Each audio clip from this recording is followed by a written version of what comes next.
नाही, याबाबत जे सरकारी पक्षातील वकील साहेब आहेत निकम साहेब, त्यांनी स्पष्टीकरण दिलेलं आहे आणि मी देखील आता त्याच्यावर चर्चा एक 5 मिनिटाची करणार आहे त्यांच्यासोबत। बाकी ज्या काही गोष्टी न्यायालयीन आहेत त्या निकम साहेबांनी सांगितलेल्या आहेत, म्हणून मी त्यांच्यानंतर बोलणं हे उचित नाही, म्हणून त्यांनी जे स्पष्टीकरण दिले तेच आहे।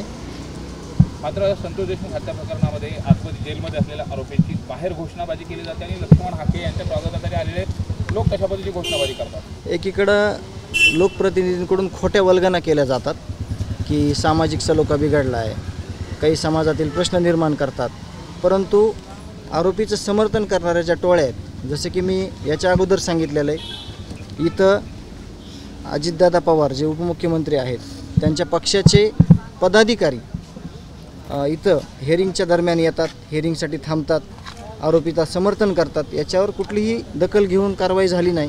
मी वेळोवेळी त्याचं म्हणजे फॉलोअप घेतो आहे, त्याचा पाठपुरावा करतो आहे आणि त्याच्यातलाच एक भाग म्हणून मांजरसुंब्याला जे कोणी ज्याची कुणाची सभा असेल किंवा काय आपल्याला नाव घेण्याची किंवा त्या गोष्टीशी काही संबंध नाही आपला, परंतु तिथं ज्या आरोपीच्या घोषणा दिल्या गेल्या त्याच्यावर कुठलीच कारवाई प्रशासनानं केली नाही किंवा प्रशासनानं नाही करू द्या। ज्याच्या समर्थनार्थ ज्या आरोपीच्या ज्या घोषणा दिल्या गेल्या, ज्या वल्गना केल्या जातात की सामाजिक सलोखा बिघडला आहे, त्या व्यक्तीनं देखील त्याच्यावर कुठंही स्टेटमेंट दिलं नाही किंवा त्याच्यावर कुठंही सांगितलं नाही की हे चुकीचं आहे। म्हणजे एकीकडून फक्त दिखावा करायचा आणि एकीकडून आरोपीचं समर्थन करायचं, हे न झाकणारी गोष्ट आहे, हे सर्वांना कळलं आहे। परंतु न्यायालयावर आमचा विश्वास आहे, SIT CIDवर विश्वास आहे आणि या जे माझ्या भावाच्या खुनातील जे गंभीर स्वरूपाचा यांनी गुन्हा केलेला आहे त्यांना नक्की शिक्षा होणार आणि आम्ही त्याच्याबद्दल आम्ही आशावादी आहोत। मात्र कुठेतरी आरोपीच्या समर्थनार्थ या अगोदर मूर्ती काढली गेली, त्यानंतर आता आरोपीच्या समर्थनासाठी घोषणाबाजी देखील केली गेली। कुठेतरी जे पीडित आहेत, कुठेतरी जे फिर्यादी आहेत त्यांच्यावरती दबाव आणण्याचा प्रयत्न आहे का आणि 100% एकदा आणखी तशाच पद्धतीचं जी त्यांची लोकप्रियता आहे किंवा हे दाखवण्याचा प्रयत्न केला जातो? नाही, आत्तापर्यंत लोकप्रियतेचाच विषय आहे हा।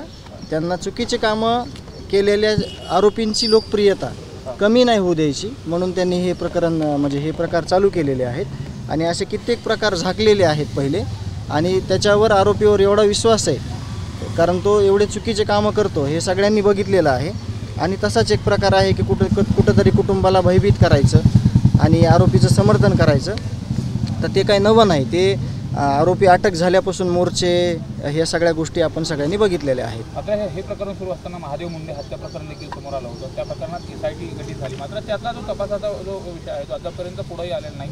नेमकी काय तशा पद्धतीची मागणी असेल? आता एकंदरीत हे दोनही प्रकरण आहेत, मात्र ज्या पद्धतीने अन्याय झाला तो देखील अन्याय नाही। आता त्याच्यात जे कुटुंब आहे, ज्ञानेश्वरीताई आहेत, त्यांचे बंधू आहेत, त्याबद्दल ते प्रसारमाध्यमांना ह्याच्यात सविस्तर माहिती देतील, परंतु आपण त्याविषयी त्या तपासाविषयी बोलणं किंवा त्या अधिकाऱ्यांना भेटणं हे आपलं काही झालेलं नाही किंवा आपण आपल्या ह्या केसमध्ये ही केस खूप मोठी आहे, ती पण केस खूप मोठी आहे, तर त्या केसबद्दलचं सविस्तर किंवा ते सगळं स्पष्टीकरण ते कुटुंब नक्कीच येणाऱ्या काळात देईल आणि तो तपास चालू आहे हे सगळ्यांना माहिती आहे। मात्र राजकीय दबाव सेमच आहे का दोन्ही प्रकरणाच्या संतोष अण्णा देशमुख या प्रकरणात तर कन्फर्म ही गोष्ट झालेली आहे। ज्या अर्थी राजकीय पक्ष जो आहे, जे उपमुख्यमंत्री आहेत अजितदादा, त्या पक्षातील पदाधिकारी ज्या अर्थी आरोपीचं समर्थनार्थ इथं हेरिंगला येतात आणि आम्ही सांगितलेलं आहे CCTV चेक करा तारखेच्या तारखेला आणि ते एवढंच सांगतो मी की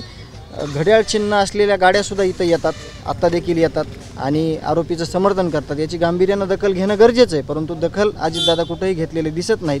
तरी मी त्यांना संपर्क करण्याचा प्रयत्न केलेला आहे, परंतु मला तिकडून एकही रिप्लाय आलेला नाही, म्हणून मी एवढंच करू शकतो की त्यांच्या संपर्कात जाऊन ह्या गोष्टी निदर्शनात आणू शकतो। बाकी कारवाईचा जो अधिकार आहे तो अजितदादांचा आहे। परळीमध्ये बॅनर लागले गेले, त्या बॅनरवरती आजही वाल्मिक कराड यांचा फोटो आहे आणि राष्ट्रवादीचे पदाधिकारी असलेले हे बॅनर लावत आहेत।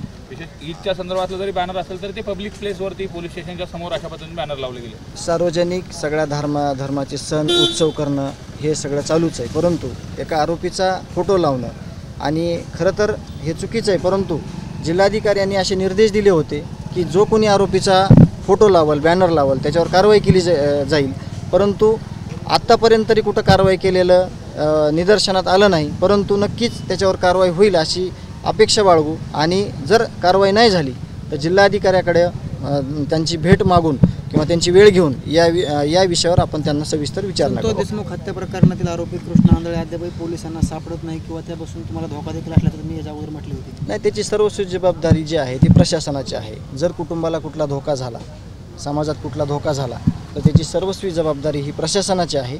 हे मी तुमच्या माध्यमातून सगळ्यांना सांगतो. त्याची गांभीर्यानं दखल ही प्रशासनानं घ्यावी. त्याला त्वरित कुठं आहे तो बघून त्याला अटक करण्याची मागणी वारंवार समाजातून कुटुंबातून होत आहे.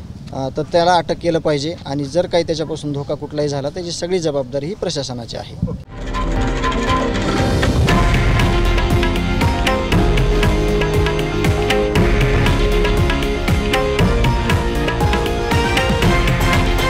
हे आहे देशातील नंबर 1 न्यूज नेटवर्क आणि आपण पाहत आहात TV9 मराठी, एकमेव.